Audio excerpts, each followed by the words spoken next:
आगे बढ़ रहे हैं, वही देखिए अनुराग ठाकुर के बयान पर अब कांग्रेस प्रस्ताव लाने की बात कर रही है। पीएम के खिलाफ विशेषाधिकार हनन का प्रस्ताव लाया जाएगा, ये कांग्रेस की तरफ से रणनीति बन रही है। अनुराग ठाकुर के माफी मांगने पर विपक्ष अड़ा हुआ है। आपको बता दें कि अनुराग ठाकुर ने जाति को लेकर बयान दिया था कल ही संसद में, और उस बयान पर ही किस तरह से राहुल गांधी और अखिलेश यादव भड़क गए थे, और उसके बाद अब आज विपक्ष विशेषाधिकार हनन प्रस्ताव लाने की बात कर रहा है और अनुराग ठाकुर माफी मांगे अपने बयान को लेकर, इस पर विपक्ष अड़ा हुआ है। यहां तक कि सदन में अनुराग ठाकुर माफी मांगे, इसके नारे भी लगाए गए। तो बड़ी खबर आपको बता रहे, अनुराग ठाकुर के माफी मांगने पर विपक्ष अड़ा हुआ है। हमारे साथ मरिकम टैगोर हैं, मुख्य सचेतक कांग्रेस पार्टी के। और सर, ये अपने आप में बात सामने आई है कि आप लोग चाहते हैं कि अनुराग ठाकुर के बयान पर प्रिविलेज मोशन लाया जाए। आप लोग बातचीत कर रहे हैं इंडिया दलों के बीच में, क्या ऐसी कोई बात है? ठाकुर साहब कल बहुत अनपार्लियामेंट्री वर्ड्स यूज़ किए हैं, इसका बारे में हम लोगों ने चर्चा किया है। और उसी का दूसरी बात है, प्रधानमंत्री जी ने उसका इस बात का ओबीसी SC ST का ऊपर अटैक का ऊपर उन्हें सपोर्ट करते हुए उनका ट्विटर हैंडल में उन्हें ट्वीट किया है। इस दोनों चीज़ का ऊपर हम लोगों को चर्चा चल रही है और हम एक दो घंटे के अंदर हम तय कर सकते हैं क्या करना है इसको। बस एक ही और मेरा प्रश्न है कि एक जो अपनी तरफ से प्ली दे रहे हैं अनुराग ठाकुर, कह रहे हैं कि हमने तो किसी का नाम लिया नहीं है, और दूसरा ये कि कांग्रेस क्या सदन नहीं चलाना चाहती है। ठाकुर साहब का एक जातिवाद का माइंडसेट है, इसलिए उनका बात करने का तरीका ठाकुर साहब का अलग है, और इसलिए हम लोगों का इस मानसिकता का हम खिलाफ है।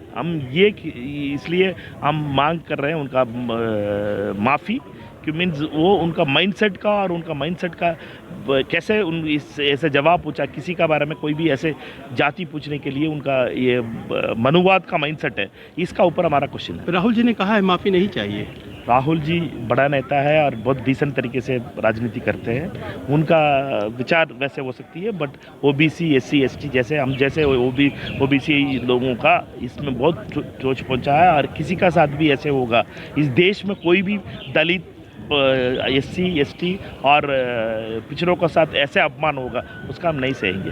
हमारे साथ केंद्रीय मंत्री रामदास अठावले जी हैं, और ये बात कही जा रही है कांग्रेस की तरफ से कि ज़रूरत पड़ी तो प्रिविलेज मोशन भी लाया जाएगा अनुराग ठाकुर के खिलाफ, क्योंकि जो बातें उन्होंने कही हैं वो मनुवादी हैं, उनका कहना है कांग्रेस का, और जाति सूचक बातें जो हैं वो अपने आप में ऐसी हैं जिस पर प्रिविलेज मोशन लाया जा सकता है। आपका क्या मानना है? जो मोशन लाना है वो लाने का उनका अधिकार है नियम के मुताबिक, लेकिन उसमें कोई गैर नहीं था। अनुराग ठाकुर जी ने मतलब बातें बता दी इतना ही बताया था कि अगर राहुल गांधी जी संसद मांग रहे हैं, राहुल गांधी जी जाति के आधार पर जनगणना चाहते हैं, तो आपकी जात क्या है, इसी तरह का सवाल उन्होंने किया था। और जाति के आधार पर जनगणना मैं करूँगा ही, वो होनी चाहिए, इसी तरह का आग्रह करने वाले राहुल गांधी जी को मेरा कहना है कि भाई इतने साल आपकी सरकार थी, मनमोहन सिंह जी की, उसके पहले भी आपकी सरकार थी, कि क्यों नहीं किया थे संसद आपने? जब आपके हाथ में सत्ता थी तब आपने नहीं किया, और अभी आप आग्रह कर रहे हैं। इसीलिए उन्होंने सवाल उठाया था। तो मुझे लगता है कि अनुराग ठाकुर जी के बयान में बिल्कुल कोई तथ्यहीन बात नहीं थी। उन्होंने सही बात बताई थी कि भाई आपकी जात क्या है। इसका मतलब हाउस का काम रोकना ठीक नहीं है, लेकिन ये अपोजिशन वाले हर बार कोई ना कोई तो विषय बहाना बनाकर हाउस का कामकाज रोकते हैं, हंगामा करते रहते हैं। जिस तरह माननीय प्रधानमंत्री जी जब बोल रहे थे, तब राष्ट्रपति के अभिभाषण पर जब बोल रहे थे, तो पहली बार ऐसा हुआ कि सब MP बेवेल में आ गए, हंगामा करते रहे, प्रधानमंत्री बोलते रहे। इसके पहले ऐसी घटना कभी नहीं घटी थी। तो आपके लोग ज़्यादा चुन कर आए, इसका मतलब ये नहीं है कि आप हमें हंगामा करते रहे। और चलिए, जिस तरह से घमासान यहाँ पर संसद में देखने को मिला है, उसी पर ज्यादा जानकारी के साथ मेरे सहयोगी रमन जुड़ रहे हैं। नहीं बोल रहे, बैठ नहीं दे रहे तो साइड हो जाओ। मैं मना कर दी तो साइड हो जाओ भाई, मना कर दी तो साइड हो जाओ यार, मना कर दिया तो फिर माइक मत डालो भैया, माइक से मना कर दे तो थोड़ा सा एक चलो साइड हो, गाड़ी आ गई। जब सिस्टम बना ले, चलो भैया साइड। सर अमेठी वालों का भी एक मिनट सर नमस्ते सर। अरे मैंने आज तक एक फोटो नहीं खींचा। अरे हेलो चलिए,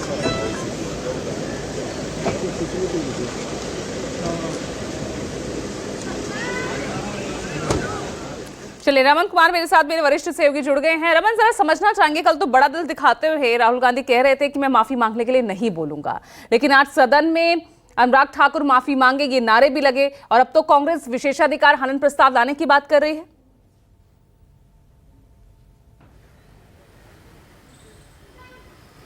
देखिए, सवाल अब अनुराग ठाकुर पे नहीं रहा, क्योंकि अनुराग ठाकुर के अलावा जो है प्राइम मिनिस्टर पे बात पहुंच गई है। पंजाब के पूर्व मुख्यमंत्री चरणजीत सिंह चन्नी, जो कि पंजाब से कांग्रेस पार्टी के सांसद हैं, उन्होंने लोकसभा अध्यक्ष को चिट्ठी लिखी है और कहा है कि नियम 222 के तहत वो अविश्वास प्रस्ताव लाने का नोटिस दे रहे हैं, और उस नोटिस में आधार बनाया गया है प्रधानमंत्री के उस ट्वीट को आधार बनाया गया है, जिसमें जो लोकसभा अध्यक्ष ने स्पंज कर दिया था अनुराग सिंह ठाकुर के बयान की उन बातों को, उसे भी प्रधानमंत्री ने ट्वीट कर दिया है। और प्रधानमंत्री के ट्वीट करने का मतलब है कि साफ तौर पर सरकार ये मान रही है कि अनुराग ठाकुर ने कोई भी गलत बातें नहीं कही है, जबकि अनुराग ठाकुर के बयान का बचाव लगातार बीजेपी के सांसद या एनडीए के सांसद लगातार कर रहे हैं। लेकिन अब इंडिया गठबंधन के सांसदों का ये कहना है कि जिस तरीके से प्रधानमंत्री ने ट्वीट किया है अनुराग ठाकुर के स्पीच को, और स्पीच के उस पार्ट को ट्वीट किया है जो कि स्पंज था, ऑलरेडी लोकसभा अध्यक्ष ने उसे दिखाने से मना कर दिया था, उसे प्रकाशित करने से मना कर दिया था, उस पार्ट को भी ट्वीट कर दिया है। इसीलिए चरणजीत सिंह चन्नी, जो कि पंजाब के पूर्व मुख्यमंत्री हैं, पंजाब से कांग्रेस पार्टी के सांसद हैं, नियम 222 के तहत उन्होंने नोटिस दिया है कि वो प्रधानमंत्री नरेंद्र मोदी के खिलाफ अविश्वास प्रस्ताव लाना चाहते हैं, और इसका पूरा सहयोग, पूरा समर्थन इंडिया गठबंधन में शामिल जितने भी दल हैं वो करेगी। सवाल उठता है कि अविश्वास प्रस्ताव कितना गंभीर है, क्योंकि इससे पहले भी अविश्वास प्रस्ताव लाया गया था 2023 में, तब भी अविश्वास प्रस्ताव खारिज हो गया था। नरेंद्र मोदी ने पूर्ण बहुमत से अविश्वास प्रस्ताव को खारिज कर दिया था। लेकिन इस बार चूंकि इंडिया गठबंधन की काफ़ी सीटें बढ़ी हुई है, और उस बढ़ी हुई सीटों के आधार पर सरकार को संदेश देना चाहती है विपक्ष कि अब वो पहले वाली बात नहीं चलेगी, पहले वाली बात जो है अब नहीं चलने वाली है। जिस तरीके से जातिगत जनगणना को आधार बनाकर राहुल गांधी की जाति पूछी गई, उसको आधार बनाकर इंडिया गठबंधन के सांसदों ने नोटिस दिया है, कांग्रेस पार्टी के सांसदों की तरफ से भी नोटिस गया है, लेकिन इंडिया गठबंधन के सभी सांसद उसका समर्थन कर रहे हैं। बिल्कुल, तो यहाँ पर विपक्ष अपनी मजबूती दिखाने से कहीं चूकता नहीं है, और अब विशेषाधिकार हनन का प्रस्ताव पीएम के खिलाफ भी लाया जाएगा। बहुत बहुत शुक्रिया आपका रमन, इस तमाम जानकारी के लिए।